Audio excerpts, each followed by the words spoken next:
Good morning. Welcome to Shattering Myths, a program devoted to the largest and the fastest growing segment of society. To those of you who have come to know that all of the world's religious, political, economic, and military institutions are corrupt and counterproductive. I am Yahowah.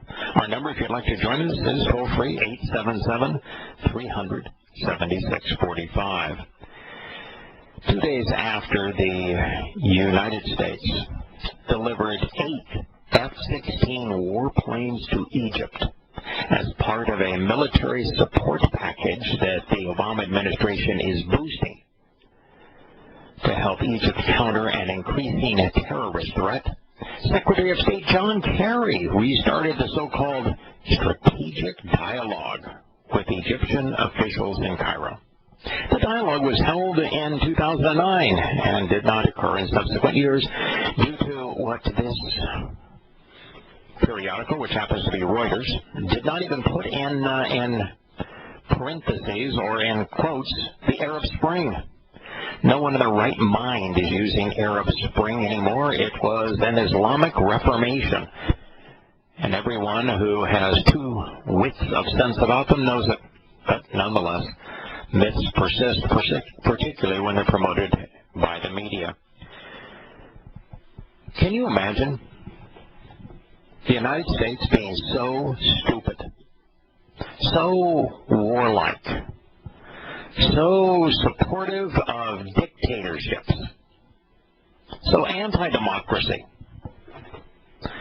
so contributory to Israel's demise, that it would supply Egypt with F-16 warplanes? What in the hell does Egypt need with F-16 warplanes? Who is poised to attack Egypt? Libya? Come on. Libya is nothing but a terrorist hellhole. What, are you going to go south of Egypt into Central Africa, which are nothing now but squirming masses of Islamic terrorists? Oh, perhaps we've got the Turks. Are they about ready to attack Egypt? So who has an air force? Who has a bomber that needs to be intercepted? Who has fighters that need to be kept at bay? The Sudan? Yemen? Somalia? Ethiopia? Kenya?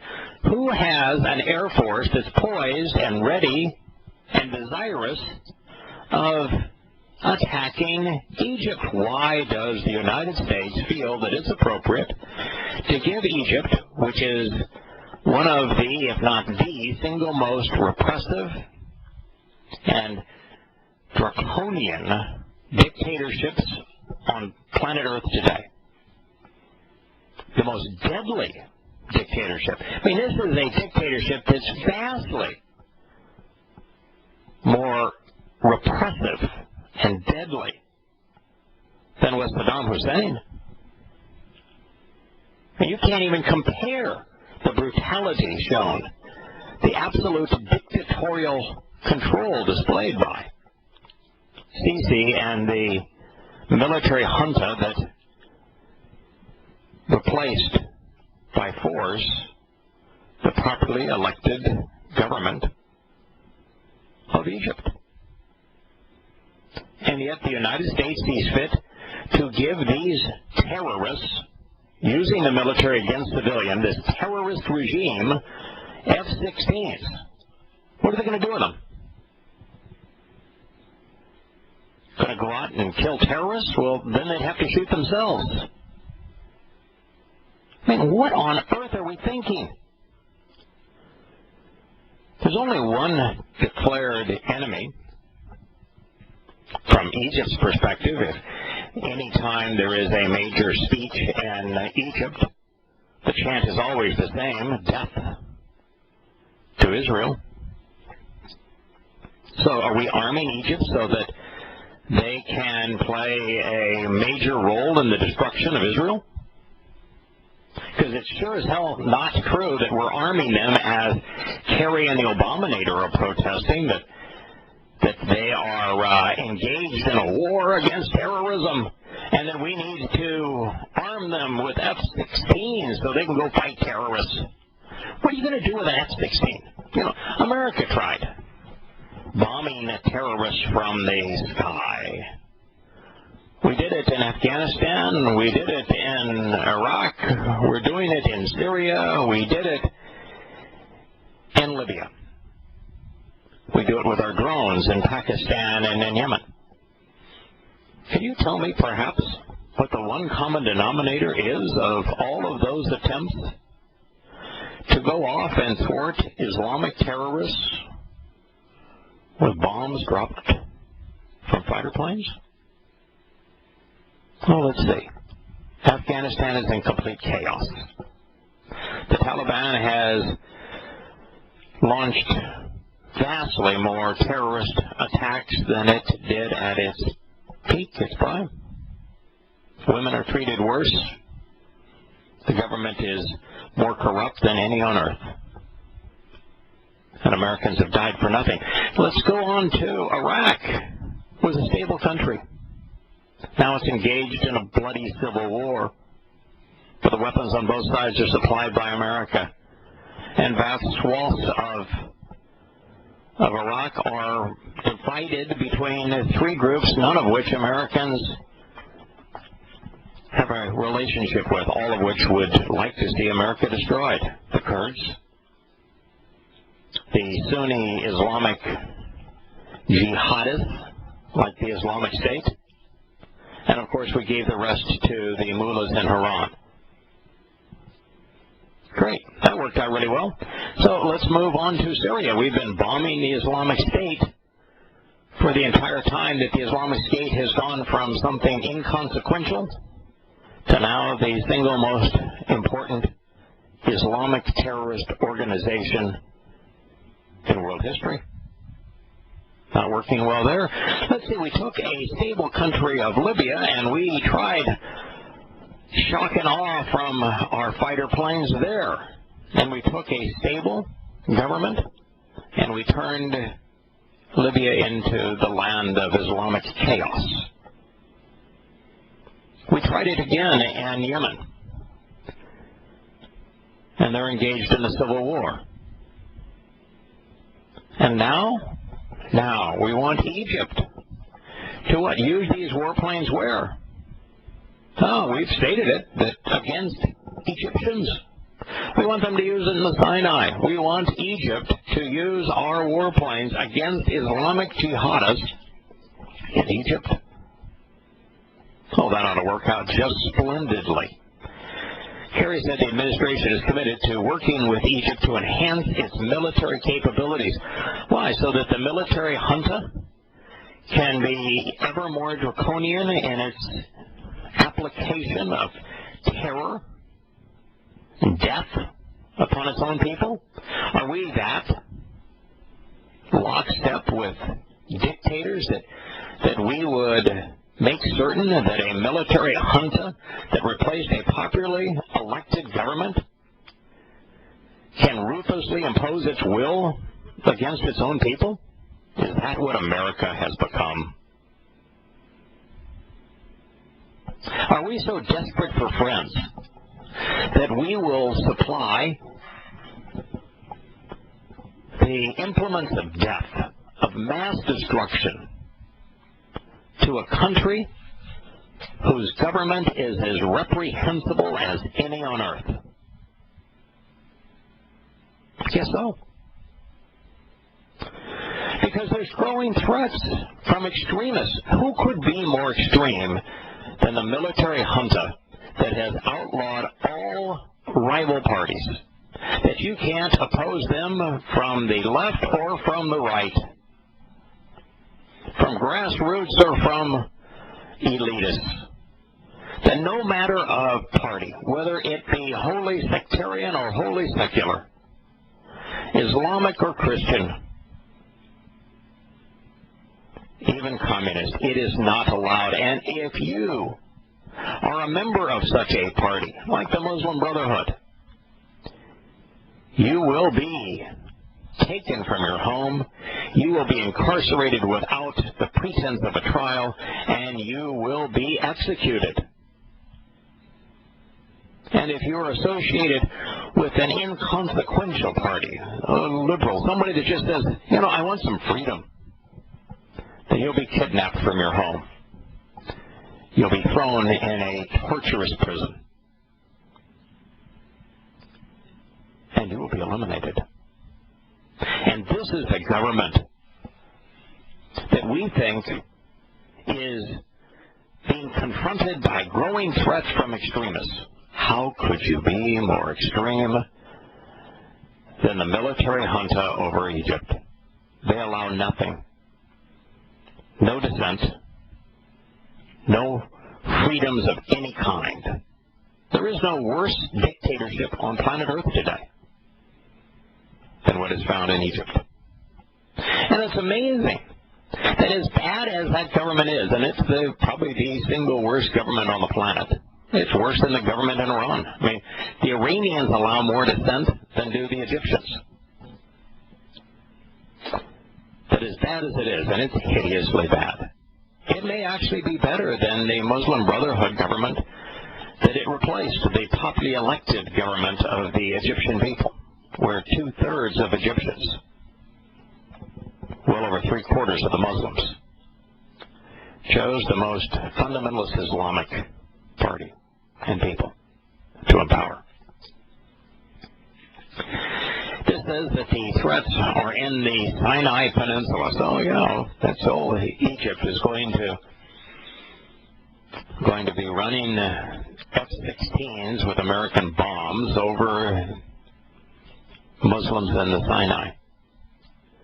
That aid has been on hold until earlier this year due to human rights and democracy concerns. Human rights and democracy concerns. What in the hell are we talking about? There is zero democracy in Egypt. Absolutely none. And there are no human rights of any kind in Egypt. They have been obliterated. They aren't concerns. This is the most reprehensible country on earth regarding these things. And we're concerned? Before meeting with the Egyptian president, calling him a president is just ridiculous. I mean, he's no more a president than he is a statesman. Sisi is a career military officer. He was trained in the United States. In the United States, as he was being trained, it became obvious that he was a fundamentalist Muslim. In fact, he was such a fundamentalist Muslim that the fundamentalist Muslim, Morsi, who won the presidency on the popular vote of the Muslim Brotherhood, ousted all of the existing military generals to bring the most fundamentalist Muslim that he knew into power. That was Morsi. So I'm sure that was Sisi. So Sisi is a fundamentalist Muslim, has been in his entire life. He is a general. He has devoted his entire life to the military. He is no president. And to call him a president is just ignorant. It's a misnomer. He does not deserve that title. Kerry told the foreign minister that the U.S. would continue to provide robust training to the Egyptian military, which is being used, by the way, to suppress people. It's being used to kidnap people. It's being used to torture people. Our CIA probably trained them in that. It's being used to kill its own people. It's been used to impose the dictatorship. But the United States is going to continue to provide robust training for this absolute dictatorial regime. Oh, we should be so proud of ourselves. We are, yes, a force for good in the world, aren't we? It says, as the military seeks it and desires it in an effort to build capacity. Oh, that's right. That's what a military junta needs, is more robust military capacity. And also to meet the highest expectations of your military for its professionalism. Professional torturers, professional kidnappers. He noted that in addition to F-16s, the U.S. had provided Egypt with Apache helicopters. Those are gunships. Nothing that says we love our people more than an Apache helicopter. Attack boats, armored personnel carriers, and other weapon systems this year. More aid is on the way, he said. We are so disgusting as a nation, the United States, so reprehensible. We call the implements of death Apache helicopters, implements that suppress the populace, that murder them. We call them aid. Yes, indeed, we call them aid. He noted that in addition to F-16s, they were aid, that we had provided the aid of Apache helicopters, attack boats, armored vehicles, and other weapons systems. Now, if you're proud of that, there's something wrong with you. If you can listen to that and not be terrified by what America has become, there's something broken inside of you. At the same time, he acknowledged, this is the Secretary of State of the United States, his chief diplomat, he said at the same time he acknowledged stress in the U.S.-Egyptian relationship over its human rights, and said that Washington would continue to press Cairo on the arrest of dissidents and journalists and mock mass trials. I mean, come on, folks. I mean, this is not something you talk about. This is something you disassociate with. You know, if someone I had a business relationship with, like America does with Egypt, went off and decided that it wanted to take all of its employees and imprison them, and that any employee that spoke against that plan would be put up for a mock trial and then sentenced to death. And then that they would destroy the value of the business and say, we can no longer pay you. You are our slaves. And then they would try to accumulate weapons from anyone who would supply them so that they could continue to harass their former employees.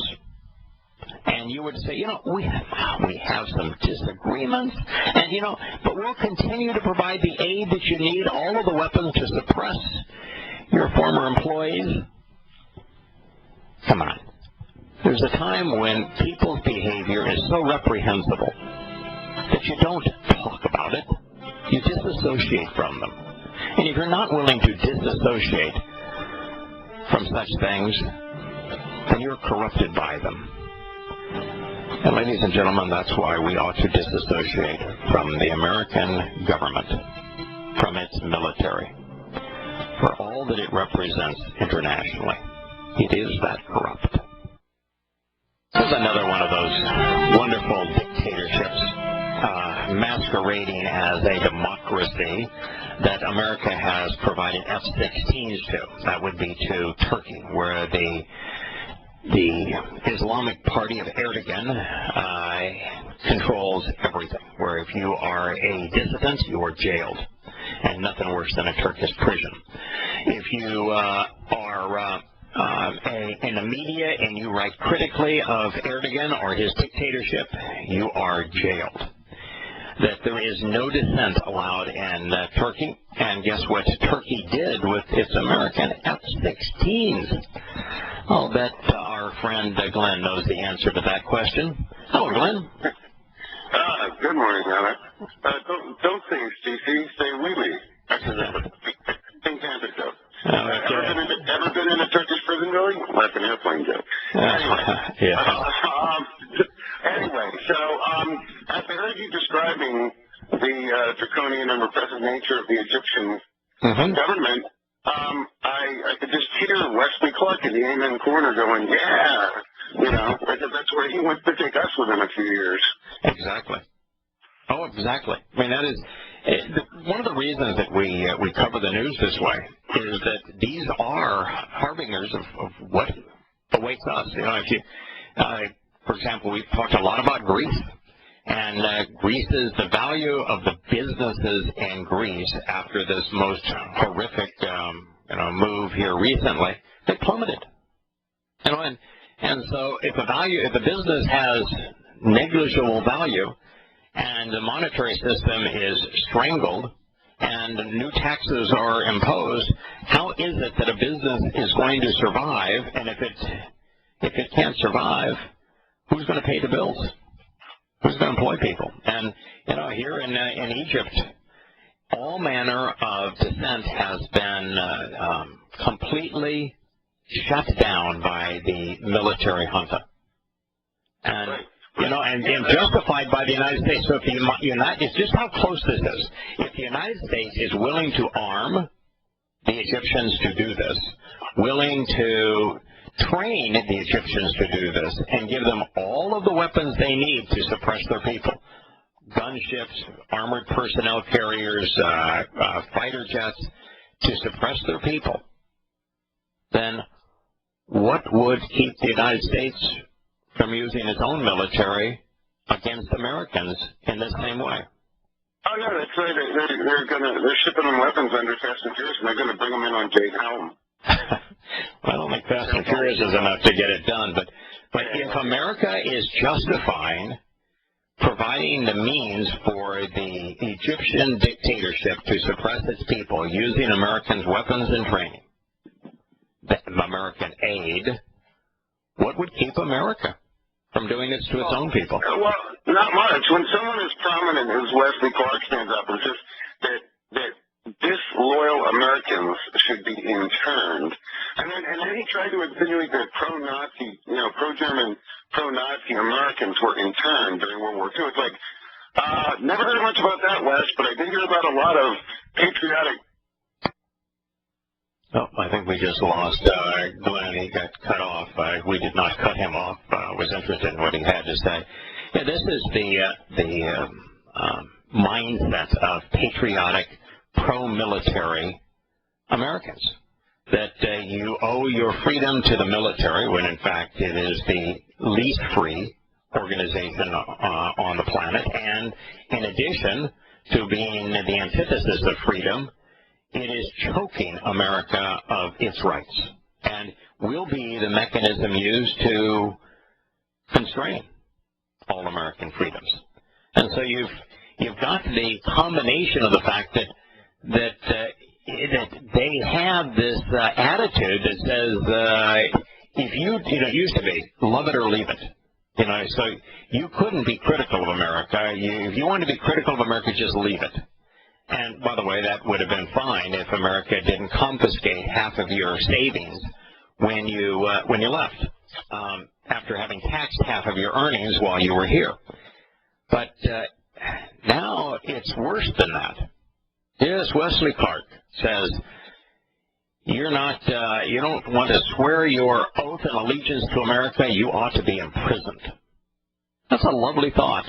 So it's not very far, since this was one of the highest-ranking American military leaders to seeing America do what it's aiding and abetting in Egypt and the United States. Glenn, is you still there? Yeah, we can. Somebody didn't like what I was saying, I think. I can just hear Tom Cruise, and Born on the 4th of July, as the crippled, military Marine veteran saying, America, right or wrong, America, love it or leave it, love it or leave it. And it's like, no, actually, I don't have to leave it, see. That's the reason I have a First Amendment, so that I can stay here and help improve it by dissenting and being a dissident if necessary. Not against the Constitution, but against an existing administration that's out of line. The people who disagree are the ones who are trying to be corrective. So it's like, no, we don't have to leave. You have to do the right thing. Yeah, actually, I gave up being corrective and being a constitutionalist. I once became in opposition to my government because I was a constitutionalist and a libertarian, and I realized that my government was a threat to freedom, and that it had completely welched on the U.S. Constitution, putting itself at odds with the only document that empowered it. And I realized that was hypocrisy, and you cannot trust those who are hypocritical. And I realized that my government became the biggest spy organization in the world, and it was spying on everyone, including its own citizens, and that it had the largest military in the world and was using it in a negative way. And I lost my enthusiasm for America, and I even lost the enthusiasm for the idea that America could be corrected. It's definitely, actually, well, me too, essentially. But I mean, if you're going, to say anything, I mean, at very least, cry out on behalf of Yahowah and his program, and decry that which is wicked. Either that or just sit and hold your peace and suffer. Right. Unlike those who would just go along and pretend that evil is good. I think it is vastly better and more courageous and more compassionate to bluntly tell people that your government is counterproductive and that it is working against your interest and that you ought not trust it and that there is only one institution on this planet that has ever been offered that has always remained trustworthy, and that once you have decided and realize that you need to walk away from your patriotism and politics and religion, and you are therefore at least open to the idea that there is something beyond those things that's set apart from those things that is trustworthy, then we're happy to tell you about it. And so I think what we're doing is far more appropriate than being stupidly patriotic of a country that here is providing weapons of mass destruction to a military dictatorship that has been completely and totally hostile to its own people. Right, and it's all just a matter of lesser of two evil choices. I mean, the Muslim Brotherhood, goes back historically to its Nazi connections and that sort of thing. And Turkey's always been just this, blown back and forth with the winds of political change of one type or another, and corruption and oppression and stuff like that. The Muslim Brotherhood was conceived before Nazism was conceived, and it was conceived by Qutb. And affiliated with them. Right, but it was conceived by Qutb, and he was trained, educated in America, just like Sisi was trained and educated in America. But the primary link between Islam and Nazism was by a gentleman who had a lot of connections with the Muslim Brotherhood. He was the Grand Mufti of Jerusalem, and he met with Hitler. He met with Eichmann, and is the motivator behind the final solution. Hitler was fine just robbing Jews of their property and exiling them out of Germany, but the Grand Mufti of Jerusalem, a Muslim Brotherhood member, met with Hitler and convinced him that a better plan was not to exile the Jews, but instead to work them to death and ultimately kill them en masse. So, that's in fact the only non-German SS division was comprised of Muslims that were under the command of the Grand Mufti of Jerusalem. So their connections with Nazism are more extreme than probably any other group of, in fact, probably absolutely more or closer than any other foreign group. And it was the only religious organization that was allowed to be part of the SS, showing that Nazism and Islam the SS religion and the Nazi religion were identical with Islam. There's no difference. Sort of ironic that that sort of thing was depicted in the first Indiana Jones and the Raiders of the Lost Ark, movie, like where you see the Muslim, bigwig, cutting a deal with the Nazis in exchange for wealth and a car and all that sort of thing, Yeah. Well, let's get back really to more World War I, though. At World War I, the Brits were unable to take on, of course, Germany, and at the same time deal with the Ottoman Empire. And the Ottoman Empire used World War I as the opportunity to try to expand their holdings by attacking Russia, because Russia was otherwise engaged in World War I, and so now the Brits needed to also engage against the Ottoman Turks. They didn't have the manpower to do it. So they bribed religious Muslims and warlords, particularly the Saud family that became Saudi Arabia, and for money, for gold, and for weapons. Got them to fight the brothers.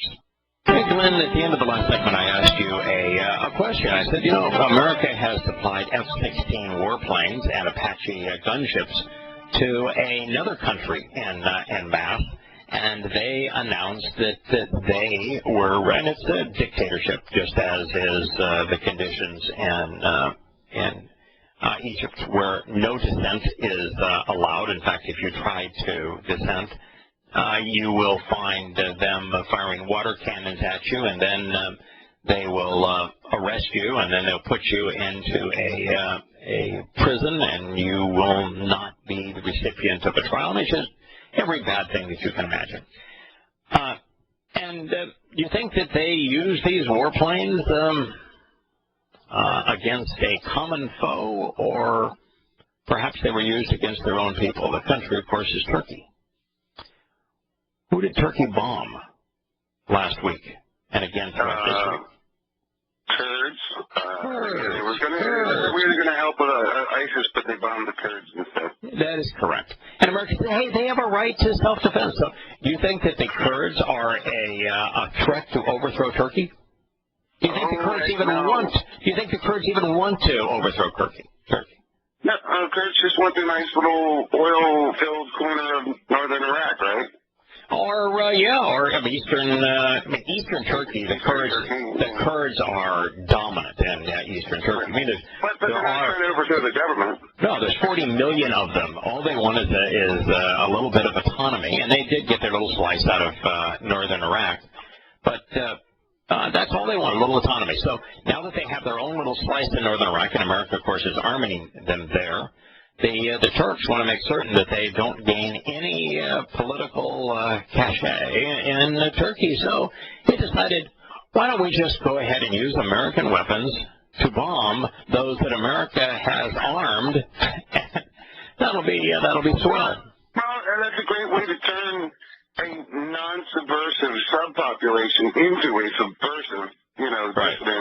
The subpopulation. Right. Yeah, I'm not here to tell you that the Kurds are all swell people, or that the Kurds are using all democratic means to assert their independence, because they're not. But the fact about it, and there are absolute Muslims, but the fact is that they are probably the most controlled, most dignified Muslims in the world. And I probably wouldn't want to be messing with the Peshmerga. No, I mean, their name is Embrace Death. And typical jihadists, they're dressed in their black, and their name is Embrace Death, which is really what Islam has become, as a death cult.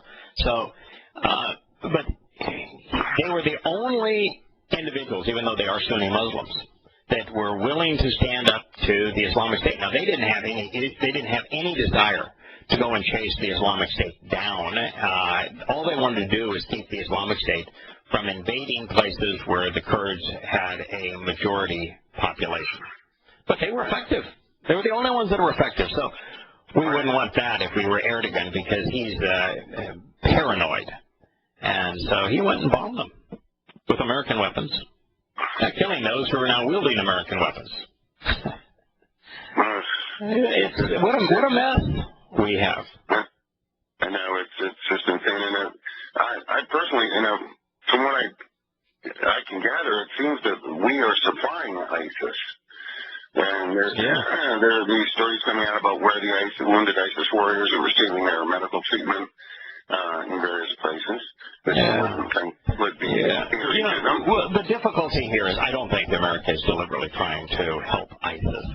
But the fact of the matter is that when America condoned, and it did, publicly condoned Turkey's bombing of Kurds, then it's certainly helping ISIS. When America provides more arms for the Shia, who have been slaughtering Sunnis in Iran, indirectly it's helping the Islamic State, because guess who ends up with those weapons?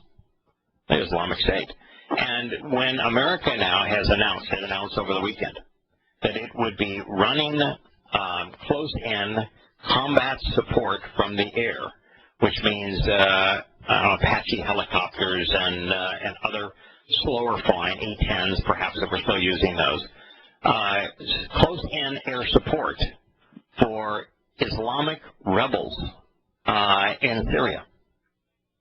So, how would we go about knowing the difference between an Islamic State group of Sunni Mujahideen and another group of Sunni Mujahideen? What are we going to ask? Are you a member of Islam? Are you a jihadist? How would we know them? Show me your card. Show me your card, your membership card. From the sky, up into the sky.